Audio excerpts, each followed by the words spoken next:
సర్వకృపానిధియగు ప్రభు సకల ఆశీర్వాదములకు కారణభూతుడైనటువంటి దేవుడు నిశ్చయముగా ఆయన యందు ఫలించున్నట్లుగా తన ప్రియబిడ్డలకు భూలోకములో తన యొక్క వాక్కును వాక్యాన్ని ధర్మశాస్త్రం రూపంలో అందిస్తూ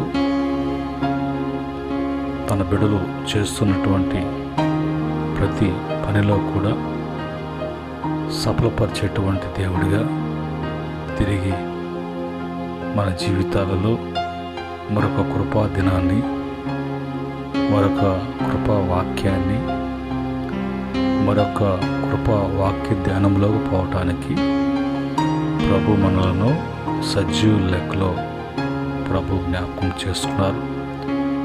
అందును బట్టి ప్రభుకు హృదయపూర్వకమైనటువంటి కృతజ్ఞతాస్తుతులు చెల్లిస్తూ ఉన్నాను. అలాగనే ప్రతిరోజు మరి ఉదయకాలమందు వేకువని ప్రభు యొక్క వాక్య ధ్యానములో మరి పాలు పంపులు కలిగి ఉంటూ ఆ వాక్యం వింటూ దినదినము వాక్యాన్ని బట్టి ఆత్మీయ అభివృద్ధిని కోరుకున్నటువంటి ఆసక్తి కలిగినటువంటి బిడ్డలకు ప్రభు పేరిట వందనాలు. ప్రభు పేరిట మీకందరూ కూడా శుభములు తెలియజేస్తూ ఉన్నాను. ప్రియమైన దేవుని బిడ్డలారా, ఈ యొక్క దినము కొరకై, ఈ యొక్క వేకువ సమయానికై ప్రభు మనకిచ్చినటువంటి కృపా వాక్యాన్ని చదువుకొని ప్రార్థనాపూర్వకంగా మనం ధ్యానం చేద్దాం. మొదటి కీర్తన 2-3 చరణములలో ఉన్నటువంటి మాటలను మనము చదువుకొని ప్రార్థనాపూర్వకంగా మనం ధ్యానం చేద్దాం. ఇక్కడ రాయబడినటువంటి మాటలు ఈ విధంగా మరి ప్రభు రాయించారు.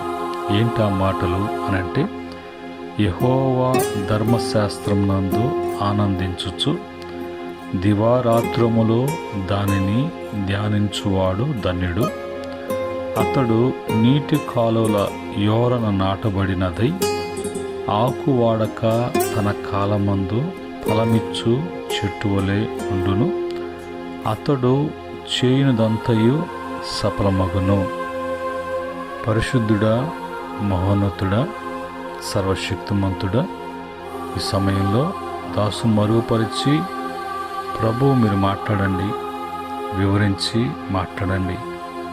బిడ్డలకు ఈ వాక్యం ద్వారా దీవించుకున్నట్లుగా ఇంకా ఏ ప్రాంతంలో వాక్యము లేదో ఆ ప్రాంతానికి, ఆ ప్రాంత ప్రజలకు వాక్యము అందించబడుట కృప దయచేయమని యేసుక్రీస్తు నామములో అడిగి వేడుకుంటున్నాము తండ్రి, ఆమేన్.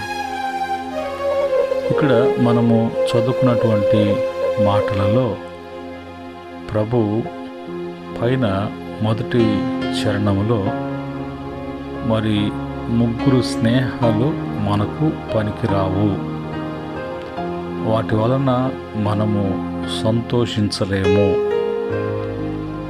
ఆనందించలేము, దేవుని వలన ప్రతిఫలము మనకు కలగదు. టోటల్గా దేవునికి, దేవుని యొక్క వాక్యానికి, దేవుని యొక్క సన్నిధికి విరోధముగా ప్రవర్తించేటువంటి వారముగా, జీవించేటువంటి వారముగా, అల్లరితో కూడినటువంటి ఆటపాటలు అని భూ సంబంధమైన, శరీర సంబంధమైనటువంటి కార్యాలలో జొరబడిపోతాము.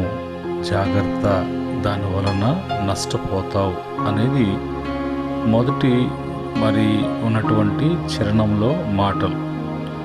2వ చరణకు వచ్చినప్పుడు దేవుడు మన ప్రవర్తన అది కాదు, మన జీవితం అది కాదు, ప్రభు నీలో ఆయన కోరుకున్నటువంటిది ఏంటి అనేది 2-3 చరణాలలో ఉన్నటువంటి మాటలు. ఇక్కడ ప్రభు చెప్పేటువంటి మాట, యెహోవా ధర్మశాస్త్రమందు ఆనందించుచు దేవుడు భూమి మీద ఉన్నటువంటి ప్రజలకు ఆయన ధర్మశాస్త్రాన్ని మన పితృల కాలం నుంచి ఆ యొక్క ధర్మశాస్త్రం ఇవ్వడం, ధర్మశాస్త్రములో మనల్ని పుట్టించినటువంటి దేవుడు మనము ఆయన చేత సృజించబడినటువంటి బిడ్డలుగా ఎట్లా జీవించాలి, ఎట్లా బ్రతకాలి, ఎలాంటి బ్రతకాలి, మనము మరి అనుదినము అనునిత్యము మన ప్రవర్తన విధానము దేవుని ఎదుట ఎలాగుండాలి.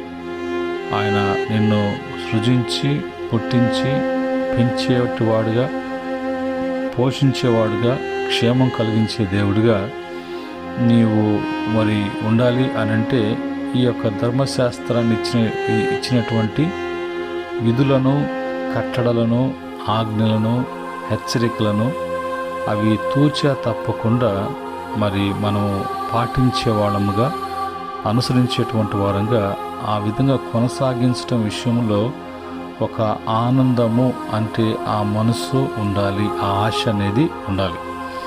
దాన్ని మరి దివారాత్రములు ధ్యానించేటువంటి వారము కాకుండా దాని విషయంలో మనము ఎప్పుడు కూడా తప్పిపోకుండా, కుడికి ఎడమకి తప్పిపోకుండా మనము అందులోనే నిలిచి నడుచుకునే తట్లుగా ఉండాలి. ధర్మశాస్త్రం చదవటం గొప్ప విషయం కాదు, చదివినటువంటి వాక్యాన్ని మనము అర్థము చేసుకోవాలి. అర్థము చేసుకున్న కోణములో మనం చదవాలి. అందులో ఉన్నటువంటి మాటలు ఏంటి అనేది మరి స్పీడ్గా చదవటము, మరి స్పీడ్గా ఏదో ఆ యొక్క స్పీడ్లో ఏదో అర్థమైంది, ఏదో చదివాను, ఏదో 2 ముక్కలు గుర్తున్నాయి అన్నట్టు కాకుండా దేవుని యొక్క మరి సన్నిధిలో కూర్చొని ఏకాగ్రత కలిగి మరి వాక్యం మీదే మనసు కేంద్రీకరించి చదివేటువంటి వారముగా ఉండాలి. అప్పుడు ప్రభు మనతో మాట్లాడుతున్నట్లుగా, మనము ప్రభుతో మాట్లాడుతున్నట్లుగా అలాంటి సంభాషణతో కూడినటువంటి వాతావరణంగా మార్చబడుతుంది. అది మనం చదవలసినటువంటి క్రమం. రెండవదిగా ఆ యొక్క క్రమాన్ని నువ్వు పాటిస్తే, ఆ విధంగా నువ్వు అనుసరిస్తే నీ యొక్క జీవితము, నీ యొక్క కుటుంబము, నీ యొక్క జీవన విధానంలో నీవు ఈ లోకంలో జీవించటానికి నీవు చేసుకుంటున్నటువంటి ప్రయత్నాలు ఉంటాయి. అవన్నీ కూడా దేవుడు జరిగిస్తాడు. ఆయన సఫలపరిచేవాడు, జరిగించేవాడు. అది నీ ద్వారా జరిగించేటట్లుగా ప్రభు చేస్తారు. అతడు నీటి కాలువల యోరన నాటబడినదై ఆకు వాడక తన కాలమందు ఫలమిచ్చు చెట్టు వలె నుండును. చెట్టుకి ఒక ఫలింపు అనేది దేనికి చూపించి చెప్తే అర్థమవుద్ది అంటే, మనము చూస్తూ ఉంటాం మన యొక్క సొంత స్థలాల్లోనూ ఇతర స్థలాలలోనూ, లేదంటే కొన్ని భూముల్లో నాటినటువంటి చెట్లు మనం చూస్తుంటాం. చెట్లు చూసినప్పుడు వాటికి ఏమేమి అందించాలా అని ఆ రైతు వాటికి అందించవలసినటువంటిది తగిన రీతిలో వాటికి అందిస్తూ ఉంటారు. అలాగనే కొన్ని మరి నీటి పారుదలను చూసుకొని ఆ పారుదల వాటికి మరి ఒకవేళ పొలంలో ఉండొచ్చు, ఒకవేళ అది ఇంకొక ప్రాంతంలో ఉండొచ్చు. ఆ పారుదల కాడ కానీ ఆ చెట్టు నాటబడిందైతే దానికి కావలసినటువంటి నీరు అనేది ఆ పారుదల నుంచి పుష్కలంగా తీసుకోవటానికి, ఆ నీటి ద్వారా వస్తున్నటువంటి ఆ ఆకు ఇంకొక చెదారము అనేది దానికి ఎరువుగా మార్చబడి అది అట్లా ఎరువు కూడా అది తీసుకోవటానికి. అలాగా మన జీవితంలో కూడా దేవుడు మన యొక్క ఫలింపు ఆ విధంగా ఉంటుంది అన్నట్లుగా అలాంటి ఫలింపులతో ఫలించాలి. ఎప్పుడు కూడా ఫలభరితమైనటువంటి జీవితాన్ని జీవించటానికి ఆదాము అవ్వను దేవుడు మరి ఆయన వారిని జతపరిచి ఆస్వాదించినటువంటి పలికినటువంటి 7 మాటలలో ఆదికాండము 1వ అధ్యాయము 27, 28 వచ్చిన ప్రకారంగా అందులో మీరు ఫలించండి, మీరు అభివృద్ధి చెందండి, భూమిని నిండించండి, భూమిని మీరు ఏలండి అనేది ప్రభు తన బిడ్డలకు ఆయన ఇచ్చినటువంటి అధికారం. మరి భూమి అంతా కూడా సృష్టి యావత్తు కూడా మన కాళ్ళ కింద మనకు లోబడేటట్లుగా ప్రభు చేశారు. అయితే మానవుని యొక్క అజ్ఞానము, బుద్ధిహీనత, అవిధేయతను బట్టి ఆజ్ఞ అతిక్రమించి పాపం చేసినప్పుడు సాతానుడు బలత్కారముగా మరి సృష్టి యావత్తును కూడా వాడు ఏలటానికి పూనుకున్నాడు. తద్వారా సృష్టి అనేది అపవిత్రపరచబడినది.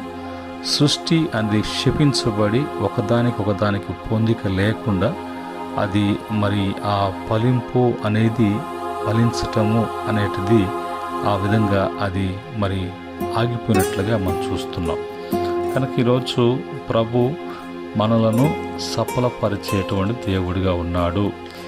ఏ విషయాల్లో దేవుడు మనల్ని సఫలపరుస్తాడు, ఏ విషయాలలో మనము సఫలపరుచుకుంటాం దేవుని బట్టి అని చూసినప్పుడు బైబిల్లో ఒక 7 మాటలు ఉన్నాయి. ఆదికాండము 24వ అధ్యాయము 40వ వచనములో నీ ప్రయాణమును సఫలం చేస్తాడు. ఎక్కడికి నువ్వు ప్రయాణం కడతావో, ఎక్కడికి ప్రయాణం చేయాలనుకుంటున్నావో అక్కడికి పోవటానికి ఆ ప్రయాణములో నీకు ఎక్కడ కూడా ఎలాంటి మరి అభ్యంతరములు కలగకుండా సఫలము చేసే దేవుడిగా ఉన్నాడు. రెండవదిగా మరి యెషయా గ్రంథము 26వ అధ్యాయము 12వ వచనములో నీ పనులను సఫలం చేస్తాడు. నువ్వు చేస్తున్నటువంటి పనులు ఉన్నాయి, నువ్వు చేసుకుంటున్నటువంటి పనులలో ఆయన అవి జరిగించేటట్లుగా అవి నువ్వు సఫలం చేసుకుంటావు. దేవుని బట్టి, నిన్ను బట్టి కాదు, నీ యొక్క ఆలోచన బట్టి కాదు. మూడవదిగా నీ ప్రార్థనలను సఫలం చేస్తాడు. కీర్తన 20వ కీర్తన 5వ చరణములో నీ ప్రార్థనలను ఆయన చేసిన విధముగా, ఆయనకు మొరపెట్టిన విధముగా అవన్నీ కూడా దేవుడు సఫలం చేస్తాడు. నాలుగవదిగా మరి నెహెమ్యా గ్రంథము 2:20 ప్రకారంగా నీ ప్రయత్నములను సఫలం చేస్తాడు. అక్కడ నెహెమ్యా దేని కొరకు ప్రయత్నించాడు, దాన్ని దేవుడు వెంటనే ఆకాశమందు ఉన్నటువంటి దేవుడు ఆ ప్రార్థన ఆలకించి ఏ విధంగా ప్రార్థన చేశాడో ఆ విధంగా, ఏ విధంగా ప్రయత్నిస్తున్నాడో ఆ ప్రయత్నాలలో దేవుడు మరి నెహెమ్యాను మరి ఆ విధంగా సఫలపరిచాడు. అలాగనే 5వదిగా కీర్తన 20వ కీర్తన 4వ చరణములో ఉన్నటువంటి మాట ప్రకారముగా నీ ఆలోచనలను ఆయన సఫలం చేస్తాడు. నీ ఆలోచన యావత్తు కూడా సఫలం చేస్తాడు. ప్రభు యొక్క బిడలముగా ధర్మశాస్త్రాన్ని బట్టి మనం నడుచుకుంటున్నప్పుడు మన ఆలోచనలు పరిశుద్ధంగా ఉంటాయి, మన చూపులు పరిశుద్ధంగా ఉంటాయి, వినేటువంటి వినికిడి పరిశుద్ధత ఉంటుంది, మనము తలంచే తలంపు పరిశుద్ధత ఉంటుంది, మనం మాట్లాడే మాట ప్రవర్తన పరిశుద్ధత ఉంటుంది. కాబట్టి అందులో నువ్వు సఫలం అవుతావు. 6వదిగా మరి 21వ కీర్తన 20వ చరణములో అక్కడ నీ మనోభీష్టమును సఫలం చేస్తాడు. నీ హృదయంలో ఏదైతే మరి ఆశిస్తున్నావో దేవుడు దాన్ని సఫలం చేస్తాడు, లేక జరిగిస్తాడు. 7వదిగా మరి ఆదికాండము 39వ అధ్యాయము 23వ వచనములో నీవు చేయు ప్రతి దానిని సఫలం చేస్తాడు. నువ్వు చేసేటువంటిది ఏంటో వాటన్నిటిని కూడా దేవుడు సఫలం చేస్తాడు. ఈ క్రమంలో మరి 7 మరి మన జీవితాలలో ఇంకా బైబిల్లో అనేక విధములుగా ఉన్నాయి. అవి కూడా మనం తీసుకోవచ్చు. అయితే వాటిలో ఫిల్టర్ చేసి షార్ట్ చేసినప్పుడు ఒక 7 పాయింట్లు తీసుకొని ఈ విధంగా ప్రభు మన ప్రయత్నాలను, మన యొక్క పనులను అన్నిట్లో కూడా సఫలము ఉన్నట్లుగా దేవుడు ఆస్వాదిస్తాడు. అది మరి ఆ విధంగా మనం ఏదైనా కూడా సాధించుకోగలము. వాటిలో ఓటమి, అపజయము అనేది కూడా ఎప్పుడు కూడా మనము ఎదురు చూడము, చవి చూడము. అన్నిట్లో కూడా మనము ప్రభు కార్యాలనే చూడగలం. ఆ విధంగా బైబిల్లోకి వెళ్ళినప్పుడు బైబిల్ వచనాలను బట్టి మన యొక్క ప్రవర్తన విధానము కూడా ఎలాగుండాలి అని చూసినప్పుడు అక్కడ కీర్తన 57వ కీర్తన 2వ చరణంలో మహోన్నతుడైన దేవునికి, నా కార్యములు సఫలము చేయు దేవునికి నేను మొరపెట్టుచున్నాను అని అంటాడు. 20వ కీర్తన 5వ చరణంలో కూడా మనం ఎప్పుడు కూడా ప్రతి విషయాన్ని ఉన్నటువంటి విషయాన్ని అనేక మనుషుల మధ్యలో పంచుకోవాలని, మనుషులకు చెప్పుకోవాలని మరి మనం ప్రయత్నిస్తూ ఉంటాం. ఆ విధంగా తపన పడుతూ ఉంటాం. అవి చెప్పిన దాకా మనశ్శాంతి ఉండదు అన్నట్టుగా ప్రయత్నిస్తూ ఉంటారు. అలా కాదు బైబిల్ చెప్పేటువంటిది.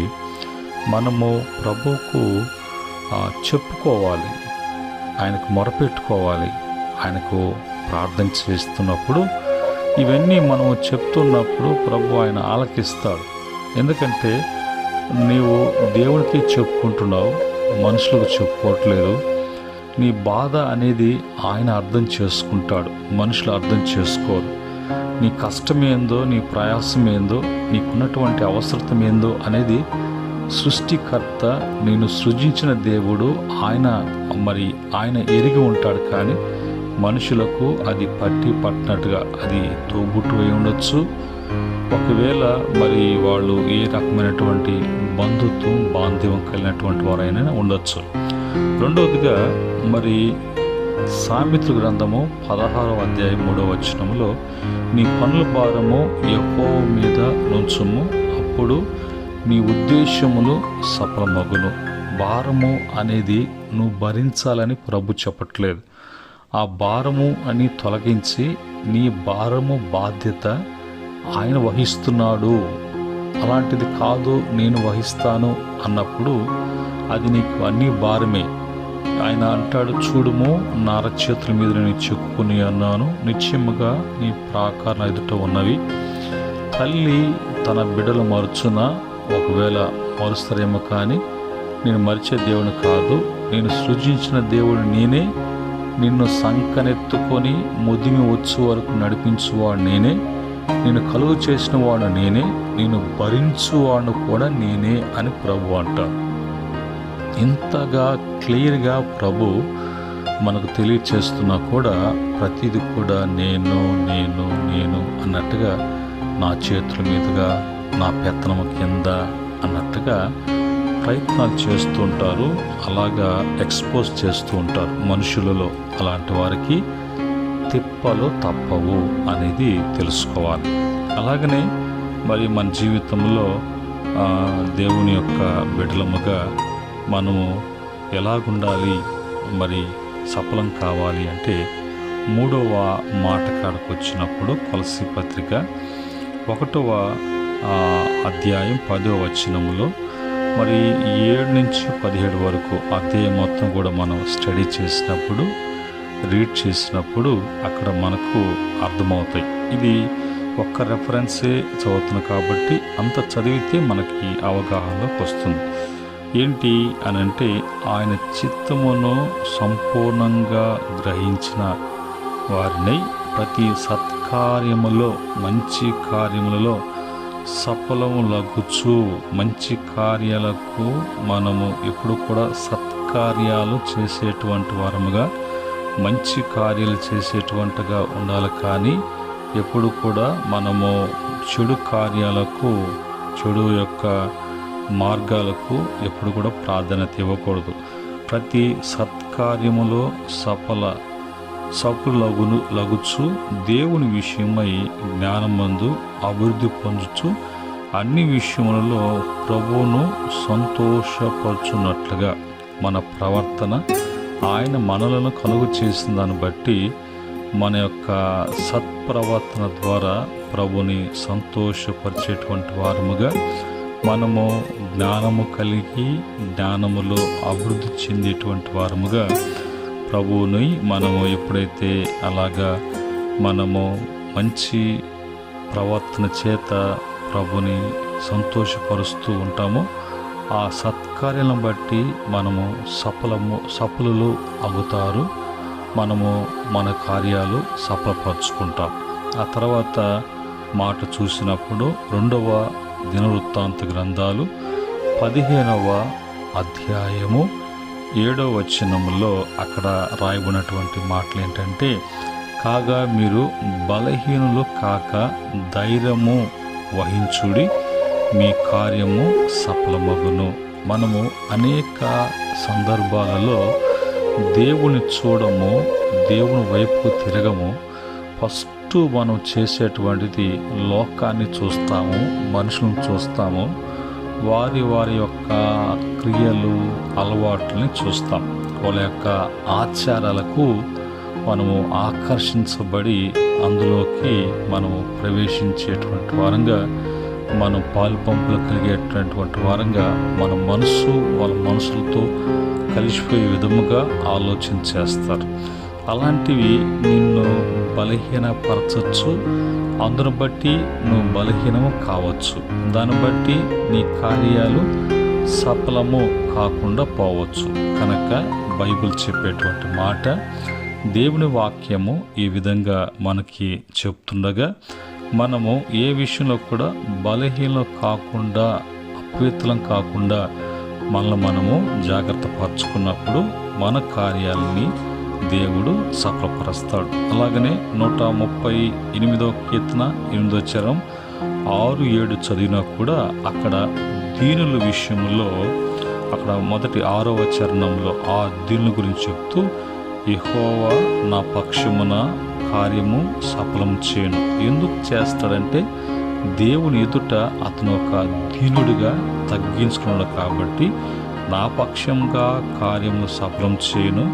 యెహోవా నీ కృప నిరంతరం ఉండును, నీ చేతి కార్యములు విడిచిపెట్టకము. ఒక దీనత్వాన్ని బట్టి, తగ్గింపును బట్టి ప్రభు ఎదుట ఈ యొక్క కార్యాలు మనము నెరవేర్చుకోగలం. అలాగనే బైబిల్లో తమ యొక్క కార్యాలు సఫలపరుచుకున్నటువంటి భక్తులలో అబ్రహాము గారు ఆదికాండం 24:12 నుంచి 40 వరకు, యేసేపు ఆదికాండం 39:3 వచనం 23 వచనము, అలాగా నెహెమ్యా 1వ అధ్యాయం 11 వచనము, 2వ అధ్యాయం 20 వచనం, అలాగనే ఇశ్రాయేలు ప్రజలు యెషయా గ్రంథము 26:12 చూసినప్పుడు, అలాగనే ఈ యొక్క సందర్భాలన్నీ కూడా వారు దేవుని యొద్ద నుంచి, దేవుని వలన వాళ్ళు అనుకున్న కార్యాలు, వాళ్ళు జరిగిస్తున్న కార్యాలు, వాళ్ళు చేయబోతున్నటువంటి ప్రతి ప్రయత్నంలో కూడా దేవుడు వారిని సఫలపరిచాడు. అక్కడ ఉన్నటువంటి సందర్భాన్ని బట్టి, వాతావరణం బట్టి, అవసరతలను బట్టి, కార్యాలను బట్టి ప్రభు తన బిడ్డల ద్వారా అవి సఫలపరిచిన వాడు దేవుడే. తన బిడ్డల ద్వారా అది సఫలపరచబడినట్లుగా లోకానికి చూపించి ఆయన వాళ్ళని హెచ్చించి ఘనపరిచినట్లుగా. కారణం ఏంటి అంటే వాళ్ళల్లో మొరపెట్టేటువంటి అనుభవం, భారము ప్రభుది అని ప్రభుకు అప్పగించేటువంటి అనుభవం, విశ్వాసము కలిగినటువంటి అనుభవం, సత్క్రియలతో కూడినటువంటి అనుభవం, బలహీనలు కాకుండా ఉండేటువంటి అనుభవం, ఎప్పుడూ ఎల్లవేళలా దీనులుగా తగ్గించుకొని జీవించే జీవితము, దేవుని యొక్క కార్యాలలో మన యొక్క దేవుని యొక్క కార్యాలు మన జీవితంలో ఆ విధంగా సఫలం. కనుక మనకు దేవుని గురించి చెప్పుకోవాలంటే సకలము సఫలపరచు దేవుడై ఉన్నాడు. ఇటు స్థితి ప్రభువు ప్రతి బిడ్డకు అనుగ్రహించునుగాక. ఆమెన్. సర్వకృపానిధియగు ప్రభువ, సకలమును సఫలపరిచేటువంటి దేవుడిగా ఈరోజు మిమ్మల్ని మీరు కనపరుచుకున్నారు. నీ బిడ్డలకు మీరు తెలియచేశారు. దాన్ని బిడ్డలు అనుసరించి పొందుకొని వాళ్ళ జీవితాల్లో కూడా సఫలము చేసుకోవటానికి ఈ మాటల ద్వారా బిడ్డలను బలపరచండి. ఈ వాక్యము ఎన్ని గ్రూపుల్లోకి, ఎన్ని ప్రాంతాలకు, ఎన్ని ప్రదేశాలకు తీసుకెళ్తున్నారు, వాళ్ళందరూ కూడా వాక్యాన్ని బట్టి బలపడి వాళ్ళు ఓటమి చూడకుండా విజయము చూచినట్లుగా నీ బిడ్డలుగా వారు జీవించినట్టు కృప దయచేయమని యేసుక్రీస్తు నామములు అడిగి వేడుకుంటున్నాము తండ్రి. ఆమేన్. పరమ తండ్రి, మన దేవుని ప్రేమ, మన రక్షకుడు యేసు కృప, మన సహవాసముగా ఉన్నటువంటి పరిశుద్ధాత్మ యొక్క సహాయం మరి వాక్యం వింటున్న బిడ్డలకును, సకల పరిశుద్ధులకును, ఆయన దాసులకును సదా తోడై నడిపించునుగాక. ఆమేన్. దేవుడు మిమ్ములను, మీ కుటుంబాలను కలిగిన యావత్తును కూడా అన్ని విషయాలలో సకలము సఫలపరచునుగాక. ఆమేన్.